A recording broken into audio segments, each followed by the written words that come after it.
sa Uwas Albay. Matagal ko nang gustong ikwento ito, pero ngayon lang ako nagkaroon ng lakas ng loob. Hindi ko alam kung matatakot kayo o kaya matatawa. Pero para sa akin, isa ito sa pinaka nakakapangilabot na karanasan mula pagkabata ko. Taong 1998, 8 taong gulang pa lamang ako noon, nakatira kami sa isang maliit na baryo sa bayan ng Uwas Albay. Ang bahay namin ay gawa sa kahoy. May lumang balkonahing kahoy din at nakatayo sa gilid ng isang makapal na gubat na para bang walang katapusan. Ilang metro lang mula sa gubat, may isang malalim na sapa na ang tubig ay kulay tsokolate kapag umuulan. At malinaw na malinaw naman kapag tag-init. Doon namin tinatapon yung mga tuyong dahon at sanga mula sa aming bakuran. Isang tanghali, pagkatapos ng pananghalian, utos ni nanay na maglinis ako sa paligid. May amoy ang hangin noon na para bang malapit ng umulan. Habang nagwawalis ako, napansin ko na ang daming natipong mga tuyong dahon at sanga mula sa puno ng mangga at kay Nito. Kinuha ko yung aking malaking bayong at nilagay ko doon lahat ng kalat. Karaniwan, itinatapon ko yun sa mababaw na parte ng sapa. Pero nung araw na yun, hindi ko alam kung bakit, pero parang hinila ko na kung anong kuryosidad papunta sa mas malalim at mas masukal na bahagi ng pangpang. Doon, may isang nakatayong punong balete. Matanda na, mahaba ang mga ugat na para bang mga galamay na umaabot hanggang tubig. Sa ilalim nito, may isang maliit na lungga na tila parang butas ng isang kuneho. Pero mas malalim at may kakaibang amoy na para bang pinaghalong lupa at mga nabubulok na dahon. Hindi ko na ito masyado pang pinag-isipan. Ibinuhos ko doon yung basura.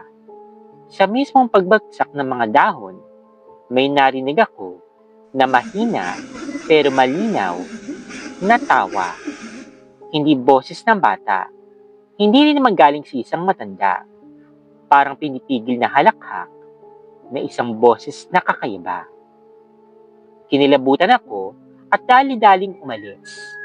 Pero bago pa ako makalayo sa bakuran, biglang bumigat ang pakiramdam ng aking katawan. Para akong binagsakan ng napakabigat na kumot. Nahilo ako, nanginig, at biglang sumakit ang aking tiyan na para bang pinupunit mula sa kaloob-looban. Sumuka ako ng walang tigil, kasabay ng matinding pagtatae. Ang balat ko, biglang nilagnat at naginit na para bang niluluto sa sarili nitong init. Sa baryo namin, bihira lang yung pumupunta sa ospital, lalong-lalo na kung gabi na. Kaya't dinala ako ng aking ama sa bahay ng lola ko na si Jacinta at ni Lolo Chopilo.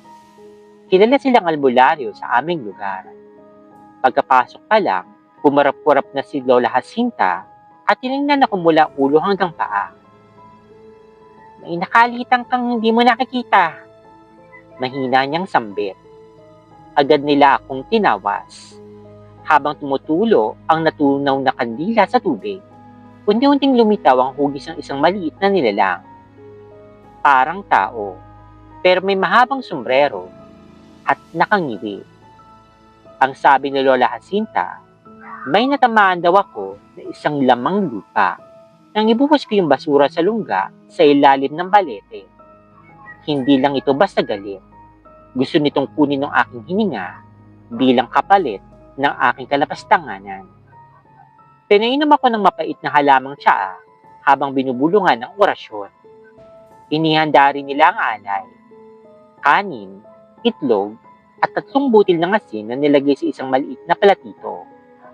Alas 7 na ng gabi nang sinama nila ako pabalik sa punong balete.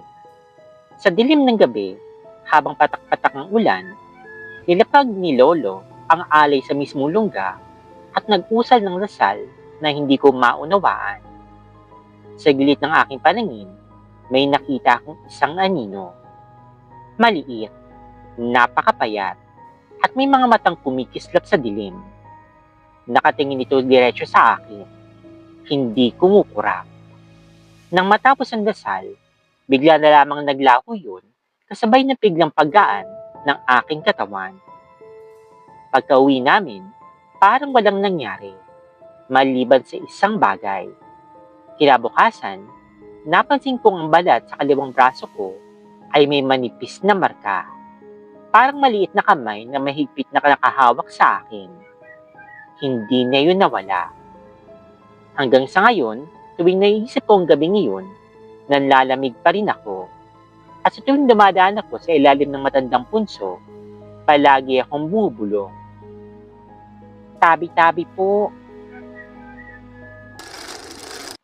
Hindi ko alam kung bakit hanggang ngayon, nagigising pa rin ako na pawis at lumuluha tuwing naalala ko ang gabing iyon. Ako nga pala si Inocencio, tubong baryo sa isang liblib na bahagi ng Antique. Isang lugar na noon pa man ay puno ng mga bulong-bulungan tungkol sa mga engkanto, aswang, at mga nilalang na hindi dapat binabanggit tuwing gabi na. Ngunit ang naranasan ko ay higit pa sa mga kwento ng matatanda. Sa itong kasamaan, sa mismong impyerno nagmula. Lumaki ako sa baryo ng may bato, isang tahimik na komunidad na napapalibutan ng palayan at matatandang punong akasya. Sa pinakagilid ng baryo, may isang looban na halos di dinadaanan ng mga tao. Mataas ang mga damo dito, may puno ng balete, at may luma at halos gumuguho na nakamalig na pag-aari pa raw ng mga Kastila noon. Lagi kami pinagbibilinan ng mga matatanda. Huwag na huwag kayong dadaan doon, lalo na kapag palubog na ang araw, sapagkat meron nakatira yan na hindi tao. Nung bata pa ako, akala ko'y padakot lamang yun upang huwag kami maglaro sa madilim na lugar. Ngunit isang gabi, yun mismong napili kong daanan. Isang pagkakamali na hindi ko makakalimutan. Araw ng kapistahan sa karatig baryo. Hating gabi na nang ako'y umuwi. Ang kasama ko'y si Damian na naiwan pa sa inuman. Ako naman, nagmamadali akong umuwi dahil ayaw kong mahuli ako ng aking ama. May 2 daanan pa uwi. Ang isa'y paikot na malayo ngunit ligtas at ang isa naman ay sa mismong looban. Dala ng aking pagod at kalasingan, pinili ko na lamang ang looban. Tahimik ang kapaligiran. Tanging kuliglig at huni ng uwak ang iyong maririnig. Habang naglalakad ako sa pagitan ng mga damo, ramdam kong malamig na hangin na parang yumayakap sa aking balat. Sa dilim, ang balete sa gitna ng looban ay tila nagiging dabuhalang anino na nakamasid sa akin. Doon ko unang narinig ang kaluskos. Sa una, akala ko'y daga lamang ito o kaya naman ay pusa. Ngunit ang mga kaluskos ay naging mga yabag, mabibigat, mabagal, at kasabay nito ang pag-ungol na para bang nagagaling sa lalamunang tuyong-tuyo.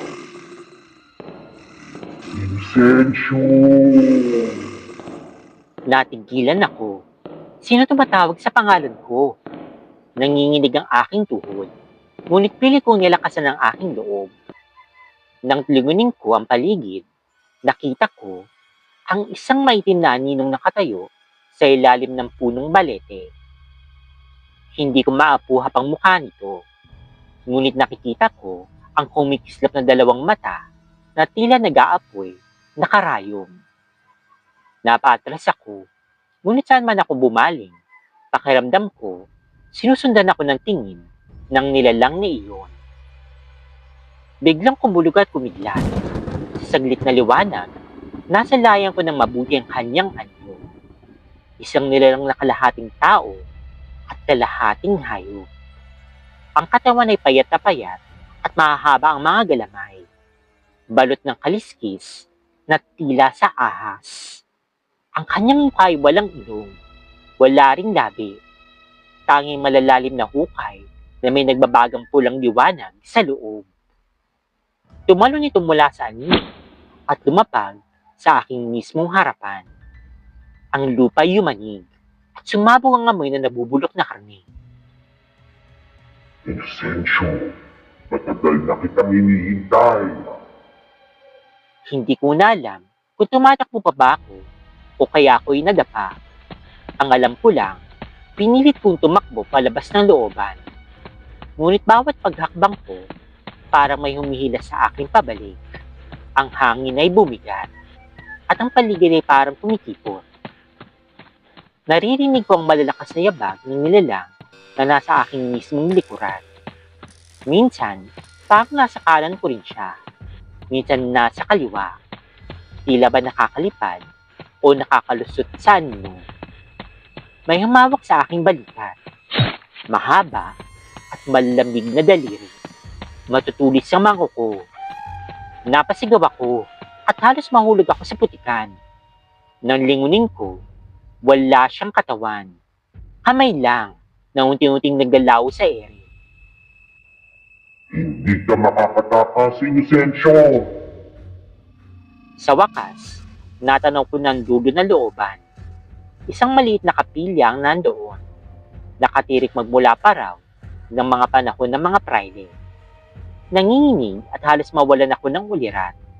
Tinakbo ko yun at humampas sa lumang pintuan. Pagkapasok ko, biglang nagliwanag ang kandila sa altar kahit wala naman tao doon. Sa liwanag, nasilayang ko ang sarili kong braso. May mahaba at malalalim na sugat at mula doon, dumadaloy ang masaganang dugo. Ngunit ang dugo ko hindi lamang basta pula. Itim, malapot, at nagbubuga ng usok. Narinig ko ang halakak ng nilalang mula sa labas. Nagsimula na. Dala mo na ang aking tanda. Napaluhod ako sa harap ng krus, umiiyak at nagdarasal. Ngunit kahit anong dasal na sambitin ko, ramdam ko pa rin na may malamig na apoy na gumagapang sa aking katawan. Nawalan ako ng malay. Pagkamulat ko, umaga na. Nakahandusay ako sa sahig ng hapilya, basang-basa ng aking dugo at putik. Nang suriin ko ang sugat sa aking braso, wala na itong bakas. Malinis ito, ngunit may naiiwan na tatak. Isang marka na hugis mata. Kulay abo na parang nakaukit sa aking mismong balat. Mula noon, hindi na ako muling bumalik sa looban. Ngunit gabi-gabi sa aking pagtulog, nakikita ko ang mga nagbabagong mata sa dilim ng aking silid. At sa tuwing ako'y napapatingin sa salamin, ang mukhang bumabalik sa akin ay hindi na sa akin, kung hindi sa kanya. Sasabihin ng iba at hang-isip lang ang aking kwento, ngunit sinusumpa ko na lahat ng ito ay nangyari mismo sa akin. At kung may sakaling makita ka sa looban ng may bato antike, huwag na huwag kang dadaan doon kapag gabi. Ang kwentong ito ay nagmula sa kapatid ng aking kaibigan na si Braulio Manlapig na nakabili ng isang bagong unit sa isang gusaling pabahay sa bayan ng Bambang, Nueva Vizcaya. 3 taon na silang nagkasintahan ng kanyang nobya na si Remedios Saldave. At pinili nila ang unit noon sapagkat malapit lang ito sa tirahan ng kanilang mga magulang. Dumaan pa sila sa 2 magkakaibang albularyo upang magpasuri kung ilang unit ang dapat nilang kunin. Iba-iba ang rekomendasyon ng bawat isa. Walang nagtutugma. Kaya sa huli, nakinig na lamang sila sa payo ng kanilang ina na pumili ng unit sa 8 palapag sapagkat maswerte raw ang numerong 8. Bago sila tuluyang lumipat, ginawa ng kanilang mga magulang ang mga nakasanayang ritual. Nagbukas ng pinto, nagwisik ng bigas at dahon ng tsaa, at nagpagulong ng pinya sa bawat kwarto upang magdala daw ito ng swerte. Bagamat Katoliko sila Braulio at Remedios, Hinayaan na lamang nila ang mga ritual, basta't walang altar na ilalagay. 2 buwan matapos silang lumipat, nagdaos sila ng isang housewarming party. Nagsabit sila ng mga bandirita sa pasilyo at naglatag ng mahabang mesa ng pagkain. Isa sa mga bisita ay kapitbahay nilang sundalo na may anak na lalaking 6 na taong gulang, si Alejandrito. Nakisama yung bata, tumatakbo sa paligid habang kinagigiliwan ng mga bisita. Habang kumakain, nagabot ng pinggan ng ama kay Alejandrito. Ngunit imbis na kumain sa sala, tumakbo yung bata papasok ng silid ng mag-asawa. Sumunod naman si Remedios upang pigilan sana ito. Doon niya nakitang nakaupo ang bata sa tabi ng aparador. Masayang kumakain. "Oh, bakit dito ka pa kumakain, iho?" Tanong ni Remedios. "May aircon dun sa sala. Mas malamig doon." Ngunit kumiti lamang ang bata at sumagot. "Gusto ko po sanang samahan si ating kumain."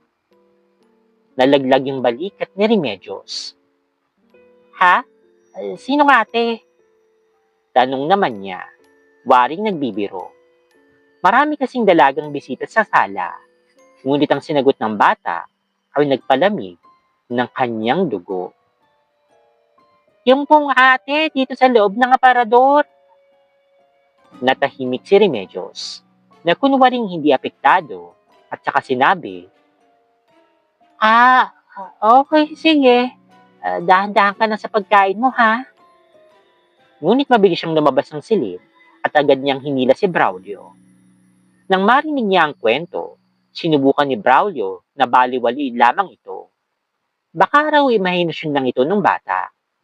Subalit nang siya mismo pumasok at magtanong kay Alejandrito, napatahimik ang bata. Nilagay ang daliri sa labi at pabulong na nagsabi, "Maglalaro po kami ni ate." Nangingilabot si Braulio at tinanong kung nasaan yung sinasabi nitong ate. Bigla na lamang tumingin ang bata mula sa aparador patungo sa bintana. Sabay turo roon at biglang napaiyak. Nang tanungin niya ito, ang sagot naman ng bata, "Si ate po, biglang tumalon po palabas ng bintana." Pagkarinig noon, pumasok ang mga magulang ng bata. Nagpaumanhin ang mga ito at agad na inakay ang bata papalabas. Naiiwan sila Braulio at Remedios, apat nanginginig at walang masabi sa isa't isa. Matapos ang kasayahan, bandang 11:00 na ng gabi, nagpasyang magpahinga na ang mag-asawa. Ngunit nagmamakaawa si Remedios na huwag muna silang matulog sa kanilang master bedroom. Kaya lumipat muna sila sa mas maliit na silid, natulog sa magkahiwalay na kama. Gusto ni Remedios na nakadikit ang likod niya sa pader upang nakaharap lang siya sa buong kwarto. Nakikita niya mula sa kanyang pwesto ang saradong pintuan ng banyo. Halos madaling araw na nang siya'y magising sa tunog ng tila pinindutang switch ng ilaw sa banyo. Nalaki ang kanyang mga mata. Sa ilalim ng pinto, kitang-kita niyang liwanag na nagmumula sa loob. Ngunit ilang saglit lang, bigla ring namatay ang ilaw. Nanigas siya sa takot. Paulit-ulit na tinawag ang kanyang asawa. Nang hindi ito magising, saka na siya sumigaw. Nagising si Braulio at agad na sinindihan ng lamp sa tabi nito. Pinilit niyang pinakalma ang kanyang asawa, ngunit bakas pa rin ang takot sa mukha nito. Kaya tumayo na si Braulio, binuksan ang pintuan at diretsong nagtungo sa banyo. Nakita ni Remedios mula sa kanyang kama ang ginagawa ng kanyang asawa. Binuksan nito ang pintuan ng banyo at sumilip. "Oh, wala naman," sabi ni Braulio. Ngunit bigla na lang nanlaki ang kanyang mga mata. Tumuro sa likuran ni Remedios at pasigaw na bulalas, "Diyos ko! Nariyan siya!" Dahil doon, napasigaw si Remedios. Tumakbo si Braulio pabalik at sa nanginginig nitong tingin, kinuwentong kanyang nakita. Isang babae, nakatayo sa tabi ng kama ni Remedios. Nakatalikod, ngunit malinaw na nandoon. Napakaputla, nakasuot ng puting damit, at parang ulap ang katawan. Nagdasal silang mag-asawa, naghawa kamay, inuusal ang mga dasal na kanilang alam. Ngunit habang binibigkas sila ang mga yon, nakarinig sila ng malumanay na pagtato mula sa loob ng aparador. 3 beses, dahan-dahan, tila may gustong lumabas. Kinabukasan, pumunta ang ina ni Braulio sa isang albularyo sa Bayumbong. Pagkarating pa lamang nila doon, sinabi na kaagad ng matanda, "May kasamang mga anak mo. Isang kaluluwang nagmula sa labas. Dinala nila sa kanilang silid. Ngunit ayaw nilang maniwala, kahit hindi ko sila matutulungan ng lubos." Binigyan ng ina ng isang papel na may nakasulat na orasyon. Inutusan siyang sunugin ito at ipainom sa mag-asawa na hinalo sa tubig. Ngunit tumanggi si Remedios. Hindi daw kasi siya mapaniwalain sa mga ganong klaseng pamahiin. Kinagabihan, pinilit ni Braulio na bumalik sila sa unit. Habang nakasakay sila sa elevator, mahigpit ang hawak ni Remedios sa kamay ng kanyang asawa. Mahina siya nagtanong, "Sa tingin mo, ligtas kaya tayo ngayong gabi?" Ngumiti naman si Braulio, ngunit bakas ang takot sa kanyang mga mata. "Magtiwala ka sa Panginoon," sagot nito. "Walang masamang mangyayari." Ngunit nang pumasok sila sa kanilang silid, napansin nila na nakabukas ang aparador. Gayong sinara nila ito bago umalis. At sa loob nito, nakasabit ang damit pangkasal ni Remedios na dati tinatago pa sa isang kahon. Basang-basa ito, parang bagong lubog sa ilog. Mula sa ikilaliman ng aparador, narinig nila ang tinig ng isang batang lalaki. "Ate, tapos na tayo kumain. Halika na." At mula sa kaloob-looban ng kadiliman, dahan-dahan may kamay na kumakaway. Maputla, mahahaba ang mangkuko, at umaanyaya sa kanila. Hindi na siya muling bumalik pa sa unit na iyon. Ilang linggo matapos iyon, binenta nila ang kanilang tirahan at lumipat sa kabilang bayan. Ngunit mapulsa hanggang ngayon, tuwing gabi, nananaginip si Remedios ng isang babae sa loob ng aparador. Nakatalikod, maputla, at laging paulit-ulit ang bulong. Sasamahan kita hanggang sa huli. Wala sa nakita ko. First time ko kasi maglaba, tapos may napansin akong buhok. So akala ko normal lang. Then nung nagkukuskus ako, tinignan ko, paano to may buhok, sabi ko. Then pagka ganun ko, hindi na natitigil yung haba niya. Yung buhok ko, ayan, hanggang dito lang siya. Then pag sa likod, hanggang dyan lang. Parang sagad na dito, di ba? And then, eto, tignan nyo yan. Ganyan ako ng ganyan. Ganyan. Ayan. Hindi na natitigil. Ang haba. Ayan na yung dulo. Ganito siya kahaba. Ito, hanggang tuhod ko. Ito ko kinikilabutan kasi nung nakita ko to, sabi ko, humahaba ba yung buhok pag nababasa? Sa tingin nyo, humahaba ba? Na akong kilala na ganito kahaba na buhok. Sukat natin. Ayan, sinukat na natin. Tapos ganito kahaba. Ito, dito. Mahigit 1 metro, gagi. Ayan o. Sobra pa. Sobra sa 1 meter. Dang! Matatanggal lang yung takot ko pag sinabi niyong humahaba or nai-stretch yung buhok. Pero, ewan ko na lang kung 1 metro, ganun na haba yung buhok ko, may stretch. Ewan ko na